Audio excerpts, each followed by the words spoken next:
Are people like Jeff Bezos and Lady Gaga different spiritual entities to you? Are they different spiritual entities to me and to the rest of the people? Is there an us and a them, and people like Lady Gaga and Jeff Bezos are part of the them? I was watching this video from Quantum of Conscience earlier this evening, and it's an enjoyable video. I'll link to it in the show notes below, in the pinned comment below.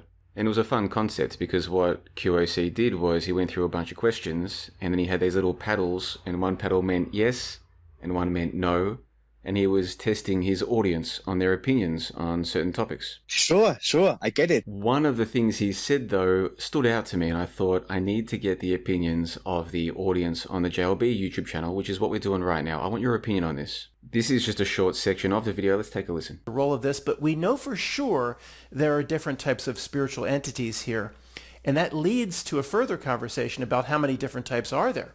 There might not be 3, there might be 4 or 5, because we know for a fact that what Tony called the sequential, the Melvin of the, say, of the Belinda and Melvin P. Gates Foundation, that sort of entity, what is a Bezos entity, or a Santa Claus Schwab, or a Lady Gaga, or a Christine Lagarde, or we know for a fact that those things, whatever they are, whatever they may be, are not the same spiritually as you are. So the answer to this question is yes, there are different types here.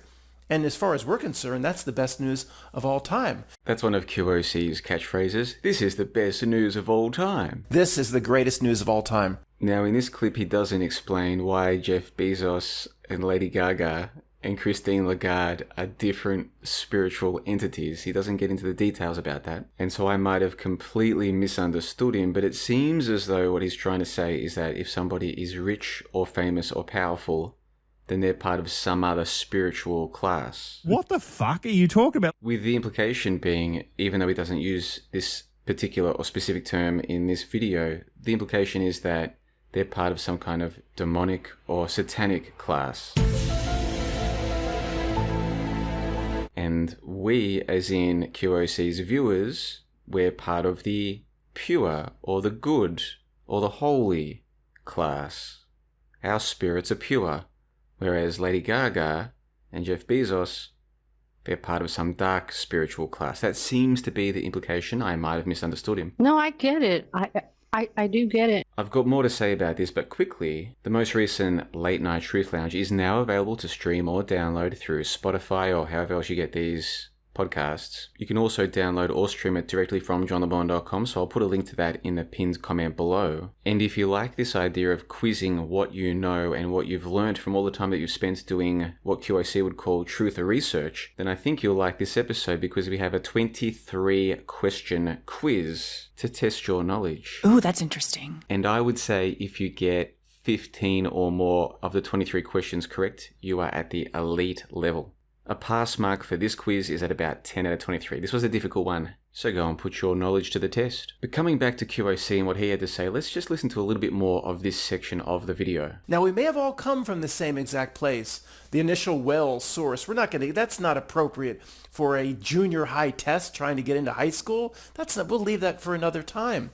We may all end up in the same place. I know nobody wants to think that Melvin of the Belinda and Melvin P. Gates Foundation could someday be the same as you, end up the same, and we came from the same place, we may end up in the same place, but that's not the purpose of a junior high school test. Here and now, we know that this group of creatures, whatever they are, although they seem to be in power here, and they have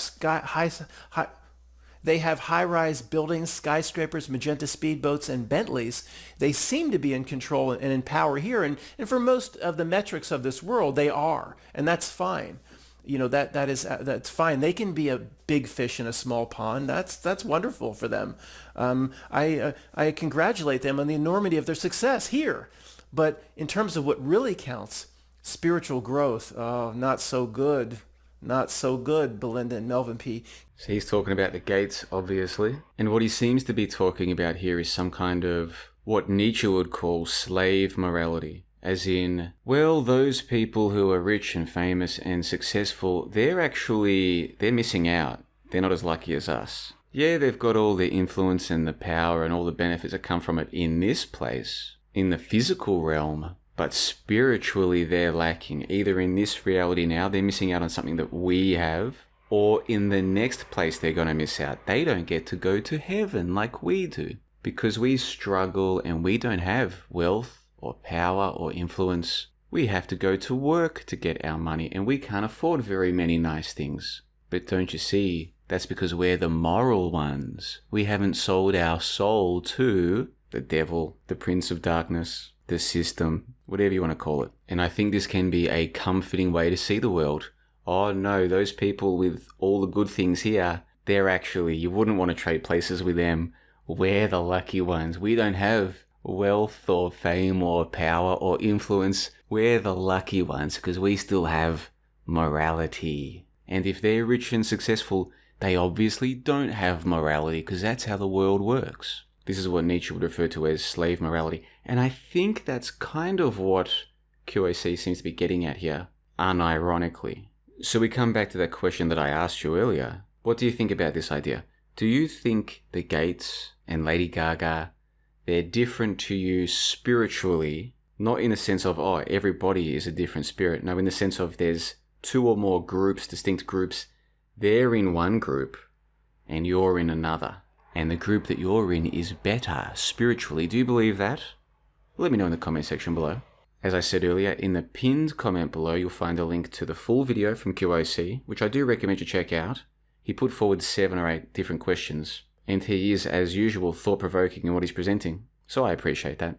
So I'll link to his full video there, and you'll also find a link to the latest JLB Late Night Truth Lounge with a 23-question trivia, which I'll be very impressed if you can get 15 or more questions right. And now, to play us out, here's a collection of soundbite clips that I've gotten from QOC over the years. Not only is this guy rather thought-provoking, he's also very clippable. Come on, first grade truthers, fifth grade. Are you going to take your ball and go home? Come on now. I don't care anymore about the masses. I really don't. They're warming up the rotten tomatoes and the cabbage and to throw at me. Hear me out. At this point, we've come so far, I don't have a lot of tolerance for the first grade truthers. These people are out of their minds. These idiots in our truth community. This is a retard test. You failed a retard test.